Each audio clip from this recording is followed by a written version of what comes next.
بسم الله الرحمن الرحيم.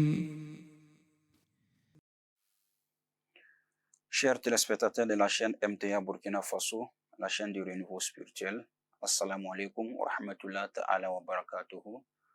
Bienvenue à votre émission La Lumière du Ramadan.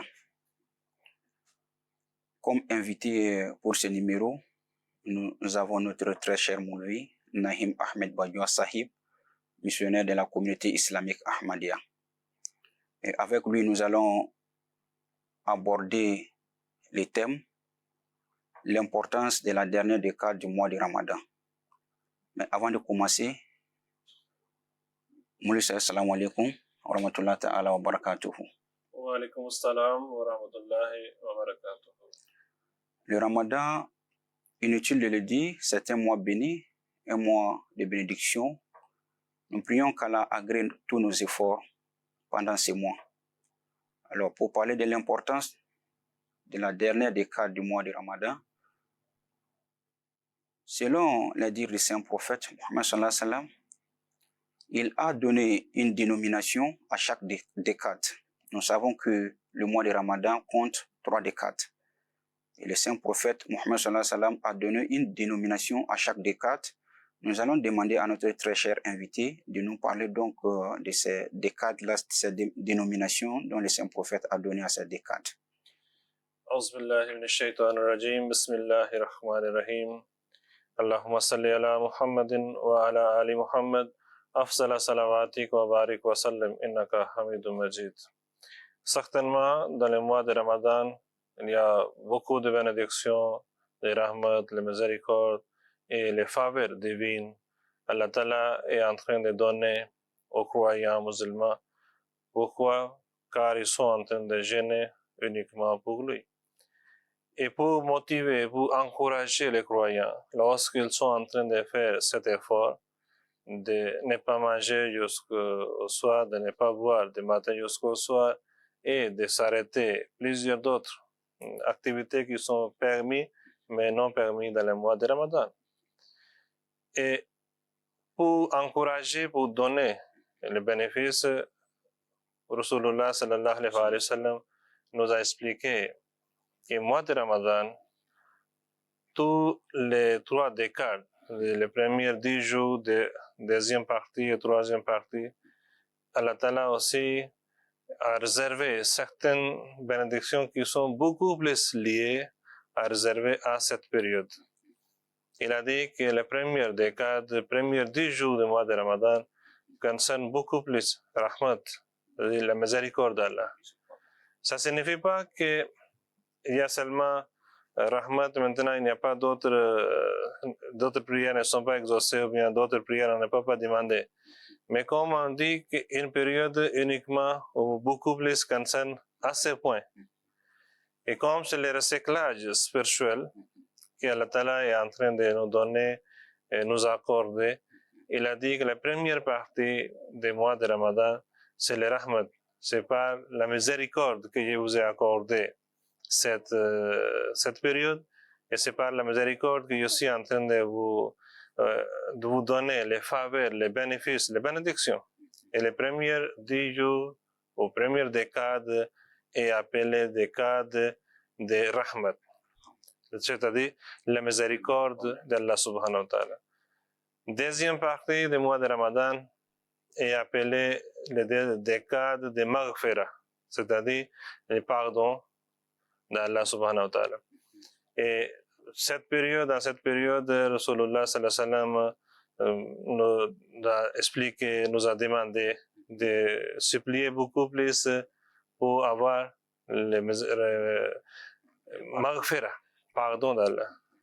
Et dans la troisième période, troisième décade du mois de Ramadan, il a dit que ça c'est itkum minan nar, c'est-à-dire c'est Allah est en train de libérer les gens de l'enfer.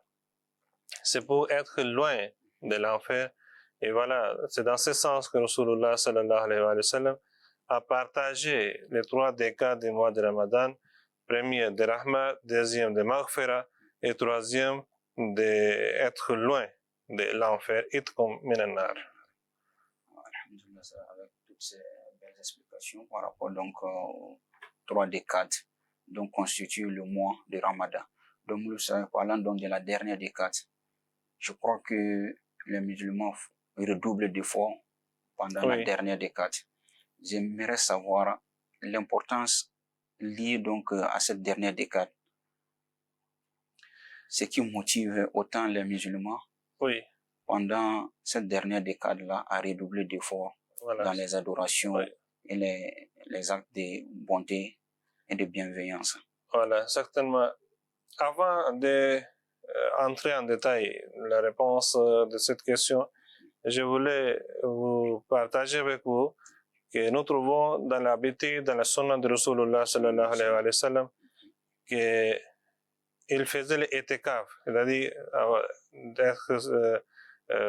rester dans la mosquée pendant un temps, se retirer, voilà. Mais pour ça, Abi Saïd Khudri radiyallahu ta'ala anhu dit que kana Rasulullah sallallahu alayhi wa sallam yujawiru fi Ramazan al-ashr allati fi wast al-shahr. Rasulullah sallallahu alayhi wa sallam avait l'habitude de faire cette retraite spirituelle dans la deuxième décade. Je dis dans la deuxième décade, non la troisième, la deuxième décade. Et chaque mois, chaque fois, il avait l'habitude de faire dans la deuxième décade du mois de Ramadan. فإذا كان حين يمسي من 20 ليلة تمضي ويستقبل 21 رجع إلى مسكنه. Et lorsqu'une fois il a fait l'étikaf de deuxième décade et lorsqu'il est sorti pour rentrer chez lui, il est rentré encore à la mosquée. Et Raja man kana yujawiru ma'ahu, et les autres personnes qui étaient là, ils sont aussi rentrés chez eux. وأنه قام في شهر جاور فيه الليلة التي كان يرجو فيها فخطب الناس فأمرهم ما شاء. Rasulullah sallallahu alayhi wa sallam est revenu, il a adressé aux gens, il a fait un discours, il a dit que kuntu ujawiru hazil ashr. Moi, vous connaissez que j'avais l'habitude de faire les itikaf pendant cette période, c'est-à-dire deuxième décade, la période qui est au milieu du mois de Ramadan. ثم بدا لي أن أجاور هذه الأشهر الأواخر. Et ensuite, Allah m'a expliqué, il m'a révélé, il m'a fait comprendre qu'il doit faire itikaf, retraite spirituelle, dans les 3 dernières décades de Ramadan. Ashr al-Awakhir. 10 derniers jours. فمن كان اعتكف معي فليثبت في معتكف. Celui qui a fait avec moi cette année l'itikaf, qu'il continue. Tous ces gens qui sont sortis rentrent parce qu'Allah m'a fait comprendre qu'ils doivent nécessairement faire l'itikaf dans les 10 derniers jours.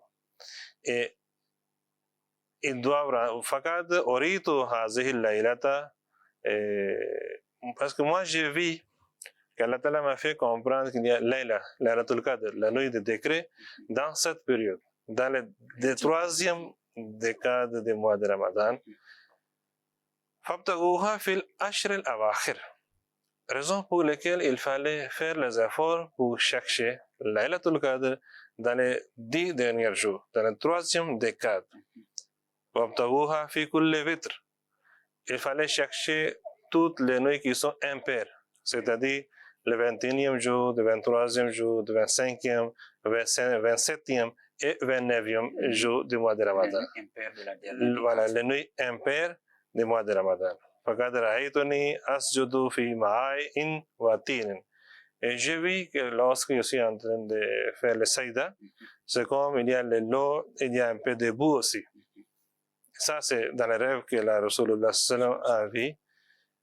Et voilà, c'est comme ça. فوقف المسجد في مصلى النبي صلى الله عليه وسلم ليلة 21 فبصرت عيني رسول الله صلى الله عليه وسلم فنظرت إليه انصرف من الصبح ووجهه ممتلئ طينا وماء. Maintenant, Hazrat Abu Saïd Khudri radiyallahu ta'ala anhu qui rapporte, c'est-à-dire il a vu que j'ai vu que quand Rasulullah sallallahu alayhi wa sallam avait fait encore les itikaf dans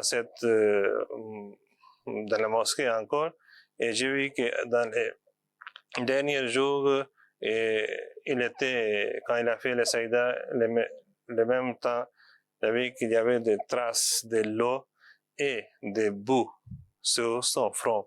Et ça, c'est une confirmation de la part de Abu Saïd Khudri, que certainement, dans cette période, Rasulullah sallallahu alayhi wa sallam a trouvé, a vécu, a vu, a observé Laylatul Qadr aussi. Oui. C'est-à-dire, maintenant, par là, quand je vous ai expliqué cette hadith qui est un peu long et large, auparavant, Rasulullah sallallahu alayhi wa sallam avait l'habitude de faire l'itikaf dans la deuxième décade. Et quand Allah subhanahu wa ta'ala lui a informé qu'il y a beaucoup plus de bénédictions qui sont liées à la troisième décade. Et Rasulullah sallallahu alayhi wa sallam a dit que maintenant, comme Allah m'a expliqué, il m'a fait comprendre, malgré que nous avons fait itikaf, déjà 10 jours, continuons. Et cette année, Rasulullah sallallahu alayhi wa sallam, plus tous ces sahaba qui étaient avec lui dans la mosquée, ont fait un itikaf de pratiquement de 20 jours. Et concernant votre question, parce que Rasulullah sallallahu alayhi wa sallam, comme il a compris, comme Allah subhanahu wa ta'ala lui a expliqué, voilà, il y a les bénédictions qui sont beaucoup plus liées à la troisième décade du mois de Ramadan. Il est expliqué par Hadrat Aïcha radiyallahu ta'ala anha, son épouse. An Aïcha radiyallahu ta'ala anha قالت كان النبي صلى الله عليه وسلم إذا دخل العشر. Hadrat Aïcha radiyallahu ta'ala anha dit que ça c'était l'habitude de Rasulullah sallallahu alayhi wa sallam. إذا دخل العشر, lorsque le troisième ashra, lorsque le troisième décade commençait, shadda mizarahu. Rasulullah sallallahu alayhi wa sallam, il faisait des efforts.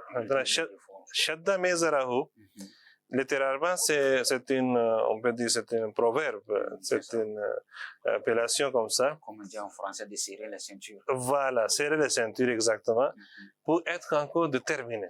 Une personne qui prend encore l'effort, prend ses mesures, comme on dit, prenez vos mesures, et de serrer votre ceinture. C'est-à-dire que toutes les possibilités que vous avez, toutes les forces que vous avez, il fallait réunir, charger vos batteries pour atteindre cet objectif.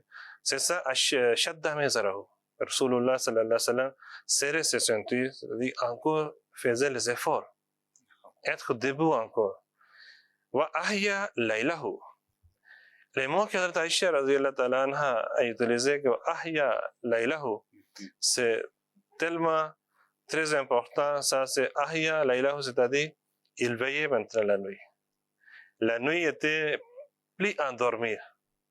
Les nuits de Rasulullah sallallahu alayhi wa sallam pendant troisième décade de Ramadan, c'était comme les nuits blanches. Ahya laylahu, c'était comme les nuits vivantes. Veiller la nuit. Veiller la nuit.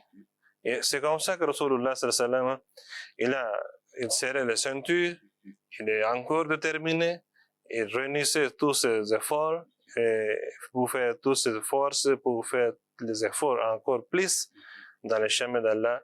Wa ahya laylahu. Il veillait la nuit. Wa aykaza ahlahu. Et Rasulullah sallallahu alayhi wa sallam nous a expliqué que non seulement le chef de la famille qui est en train de faire les efforts, en train de jeûner ou en train de prier, en train de surveiller la nuit, mais aykaza ahlahu. Il réveillait aussi les membres de sa famille. Sinon, parfois nous voyons que même les grandes personnes, même d'autres savants, parfois nous constatons qu'on ne fait pas les efforts pour les membres de la famille. Ça, c'est vrai. Il y a vous voyez qu'il y a un vieux qui est en train de venir tous les jours dans la mosquée, mais n'amène jamais ses enfants. Ou bien n'encourage pas les membres de sa famille, les filles, ou bien les garçons, ou bien la dame, de faire les efforts dans le chemin d'Allah, ou bien de prier. Mais Rasulullah sallallahu alayhi wa sallam nous a expliqué Aïkaza ahlahu. Hadrat Aïcha radiyallahu ta'ala anha rapporte que Rasulullah sallallahu alayhi wa sallam réveillait aussi les membres de la famille. non seulement que vous êtes en train de faire les efforts vous-même, mais il fallait encourager ceux qui sont autour de vous, pour que tout le monde, ensemble, motivé, dans le chemin d'Allah, motivé pour avoir les bénédictions divines. Et surtout, Rasulullah sallallahu alayhi wa sallam avait l'habitude, c'était un partage. Que ce que j'ai, je dois aussi partager, je dois aussi amener les autres personnes pour qu'ils puissent aussi bénéficier. Et surtout, cet hadith que nous voyons, ce sont seulement 2-3 phrases, mais il a bien dit que Ashadda mizarahu, serrer les ceintures, wa ahya laylahu, et il veillait la nuit, wa aikaza ahya laylahu wa aikaza ahlahu. Il veillait la nuit et réveillait aussi les membres de sa famille. C'est comme ça que nous devons suivre les pratiques de Rasulullah sallallahu alayhi wa sallam et faire les efforts. Parce que Ramadan est en train de rapidement courir, rapidement partir vers la fin. Et on ne sait pas si l'année prochaine on sera là ou non. Qui c'est qui aura cette occasion ou qui n'aura pas. Les raisons pour lesquelles, lorsqu'Allah subhanahu wa ta'ala nous a accordé cette période, on doit faire les efforts pour avoir beaucoup plus de bénédictions qui est possible. Non. Et effectivement, selon vos explications, Mouloussa, je crois qu'il y a 2 éléments essentiels qui ressortent. Et les saints prophètes redoublaient d'efforts pendant les 10 derniers jours du mois de Ramadan. La première motivation, il faut le dire, c'est qu'ils y observaient le retrait spirituel. Oui. Et deuxièmement, il a fait savoir aux croyants aussi qu'il ici trouve la nuit du décret. Oui. Une nuit bénie. Certainement, on aura l'occasion de revenir sur tous les deux là. Exactement. Vous allez les traiter comme sujet. Inch'Allah ta'ala. Donc, j'aimerais savoir, Mouloussa, est-ce qu'il y avait des supplications particulières ou spéciales à faire pendant ces 10 derniers jours du mois de Ramadan? Ah oui, certainement. Vous voyez, même dans la vie quotidienne, lorsque nous sommes en train de dire au revoir à quelqu'un qui est plus cher à nous, il y a les sentiments qui montent. Par exemple, si une personne très chère est venue nous visiter après longtemps et nous ne voulons pas la séparation, mais nous sommes obligés de les séparer, vous voyez, il y a les gens qui commencent à pleurer, les sentiments montent. De la même façon, quand nous sommes en train de dire au revoir à quelqu'un, c'est-à-dire celui qui est décédé, et il était plus cher à nous, à ce moment-là, les sentiments montent encore. C'est-à-dire, quand on est en train de se séparer de quelque chose qui est lié à vous, qui était plus cher à vous, certainement, les sentiments, les efforts sont beaucoup plus à ce moment-là présentés et manifestés. De la même façon, Rasulullah sallallahu alayhi wa sallam, ce qu'il vous a dit, quand Ramadan était plus cher à Rasulullah sallallahu alayhi wa sallam. Cette période, il savait que cette période est très bénie, est très bénéfique. Mais comme 20 jours sont déjà passés, maintenant il reste seulement quelques jours. Bientôt, il y aura les séparations. Bientôt, Ramadan va prendre fin. Et Rasulullah sallallahu alayhi wa sallam faisait encore beaucoup d'efforts et encore expliquer aux gens. Et surtout, la prière que Rasulullah sallallahu alayhi wa sallam faisait pendant cette période, Hazrat Aisha radhiyallahu ta'ala anha rapporte que j'ai demandé à Rasulullah sallallahu alayhi wa sallam que ya Rasulullah, si il y a l'occasion, comme dans les 10 derniers jours, il y a aussi Laylatul Qadr, la nuit de décret, et si je trouve l'occasion, et je trouve cette nuit, quelle prière je dois faire? Et voyez comment Sahaba aussi avaient la soif. Chaque moment, ils posaient les questions, demandaient comment nous pouvons profiter, de quelle façon nous pouvons bénéficier de cette période. Et Rasulullah sallallahu alayhi wa sallam, une petite prière qu'il a enseignée à Aisha radhiyallahu ta'ala anha, et c'est pour nous tous très importante, et ça englobe aussi tout. Rasulullah sallallahu alayhi wa sallam a dit à Aisha, si vous trouvez cette occasion, faites cette prière, qu'Allahumma innaka afuwan tuhibbul afwa fa'fu anni. Allahumma innaka afuwan, Allah, certainement vous êtes très très pardonnant. Ça, c'est une façon de toucher la miséricorde d'Allah. Ça, c'est une façon de toucher, de dire, quand même dans la vie quotidienne, nous disons à quelqu'un que non, notre papa, notre cher, notre patron, vous êtes très généreux. Voilà, moi, je n'entends pas quelque chose de mauvais de votre part.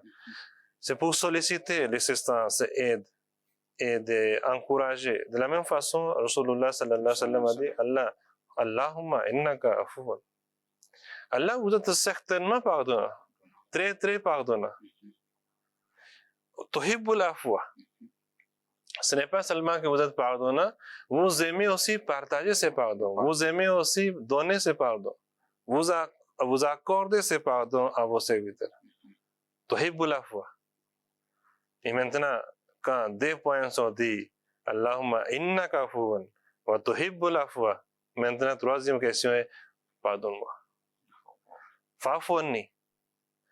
Et cette prière-là, ce sont juste 3 petites phrases. Allahumma innaka afuwan, tuhibbul afwa, fa'fuanni. Et c'est ça la prière que Rasulullah sallallahu alayhi wa sallam nous a enseigné, surtout pendant cette période de derniers jours du mois de Ramadan, et surtout pour la prière de Laylatul Qadr aussi. Mais ici, dans le conseil que le saint prophète Mohammed sallallahu alayhi wa sallam a donné précisément à notre maman Hazrat Aïcha radiallahu anha, il a précisé que lorsque vous vivez la nuit bénie, la nuit de décret, il faut réciter cette prière. Mais est-ce que cela veut-il dire que cette prière-là, il faut attendre seulement cette nuit pour la réciter ou pendant les 10 derniers jours? Non, cette prière, c'est une prière qui est, vous voyez, englobe tout dans le sens, et pendant le mois de Ramadan, ce n'est pas interdit que pendant tous les mois de Ramadan, on ne peut pas faire ça. On peut faire, mais on peut faire aussi chaque jour. On peut faire aussi tous les jours de 3e décade. Mais surtout, ce qu'il nous a expliqué, que si vous avez l'extrême occasion, c'est-à-dire le maximum occasion qui est là, de trouver la Laylatul Qadr, dans cette période, lorsque vous sentez, lorsque vous voyez que vous êtes en train d'avoir ces bénédictions, il n'y a pas d'autre question de demander à Allah, augmenter mon commerce, Allah, donnez-moi les enfants, ou bien Allah, donnez-moi telle chose, tel objet. Non. La prière que Rasulullah sallallahu alayhi wa sallam a dit, que Allahumma innaka afuwan. Si vous trouvez pardon d'Allah, s'il est miséricordieux envers vous, derrière cette prière, derrière la bénédiction de cette prière, vous aurez tout. Au lieu de demander un par un, il a englobé, il nous a enseigné d'une prière là où il a englobé tout. Que quand nous avons le pardon d'Allah, c'est-à-dire quoi? Nous avons Allah subhanahu wa ta'ala, il est content de nous. C'est ça. Quand nos péchés sont enlevés, il est content de nous. Quand il est content de nous, nous avons trouvé ce plaisir. Maintenant, le paradis, le bonheur dans ce monde. Maintenant, dans le bonheur, vous pouvez expliquer tous les détails que vous voulez faire entrer dans le bonheur. Selon chaque personne aussi. Et voilà une prière globale que Rasulullah sallallahu alayhi wa sallam nous a enseigné. Allahumma innaka afuwan, tuhibbul afwa, fa'fuwan. Ce n'est pas ça qu'on ne peut pas réciter après Ramadan ou bien seulement telle nuit. Non, on peut réciter tous les jours. On doit réciter tous les jours. Et comme c'est fa'fu anni, c'est-à-dire pardonne-moi. Mais quand on est ensemble en train de prier, on peut aussi changer fa'fu anna, c'est-à-dire pardonnez-nous ensemble. Mais on devrait comprendre comme autant de saints prophètes réveiller sa famille pour la prière. J'aimerais savoir si ils observaient collectivement cette prière ensemble et à la maison, ou c'était à la mosquée toujours qu'elle était observée, quoi, la prière surtout nocturne qu'on fait pendant ces 10 derniers jours du mois de Ramadan. Comme il est dit aussi dans cet hadith, que l'imam ahya laylahu, veillait la nuit, aykaza ahlahu, il veillait la famille aussi. C'est-à-dire surtout la prière de tahajjud, la prière de la nuit, et encouragez beaucoup plus si vous faites ça individuellement. Si vous faites ça, chacun est en train de faire chacun peut tirer le saïda long, ou bien ruku long, ou bien chacun peut réciter étant debout le parti qu'il a mémorisé. Il est aussi permis, il est aussi possible que Rasulullah aussi a pratiqué la nuit, il a dirigé la prière de Nafl ensemble dans la mosquée. C'est au moins 3 fois nous voyons que Rasulullah a pratiqué ça. C'est-à-dire, tous les deux façons sont permis, tous les deux sont pratiqués par Rasulullah. Une prière collective, les prières congrégation de Nafl ensemble aussi. Dans la maison, si on peut faire, dans la mosquée, on peut faire ensemble avec les croyants, mais encourager beaucoup plus lorsque chacun est en train de faire individuellement.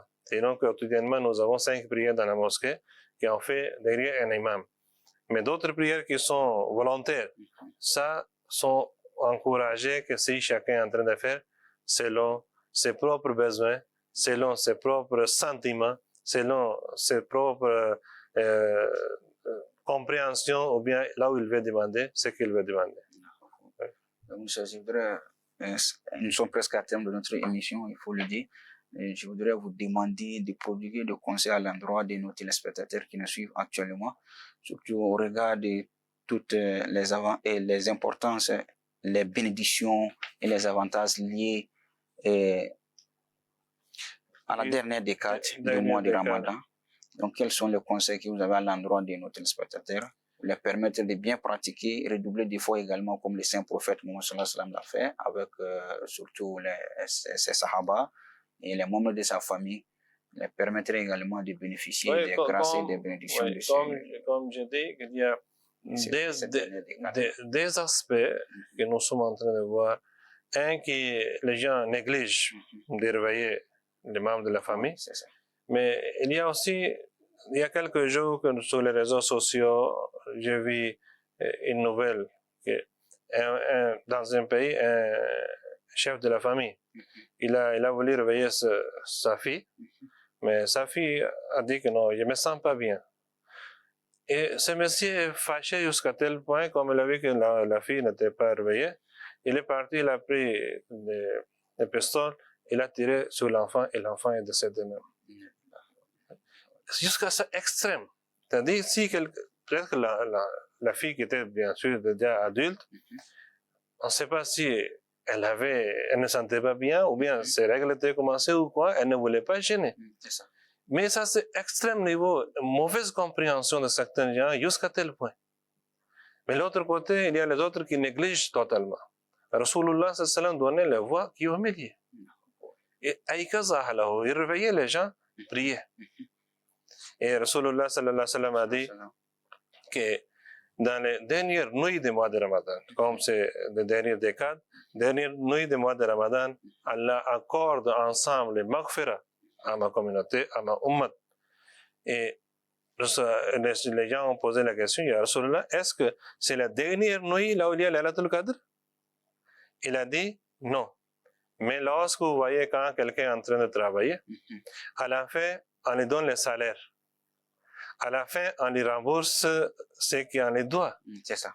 C'est de la même manière, comme les croyants sont en train de gêner pendant tout un mois. À la fin, Allah subhanahu wa ta'ala les accorde les récompenses. Et surtout, les dernières nuits du mois de Ramadan, ils sont libérés de l'enfer.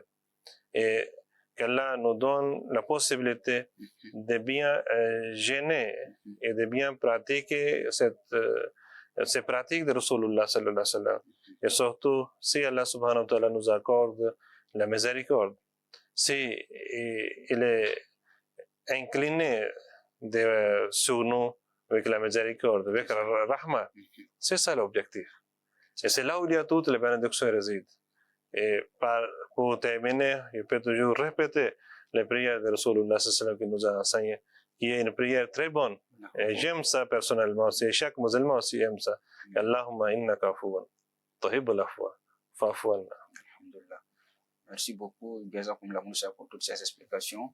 Et merci beaucoup à nos téléspectateurs. Ça, il faut le dire, nous les remercions beaucoup, ceux qui nous ont suivis.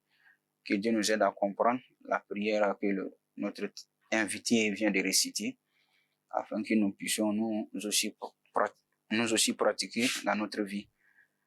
Que Dieu nous aide à compléter les 30 jours du mois de Ramadan et qu'il agrée nos efforts.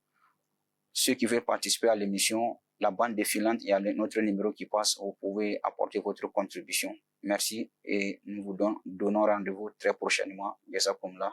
Assalamu alaikum wa rahmatullahi ta'ala wa barakatuh. بسم الله الرحمن الرحيم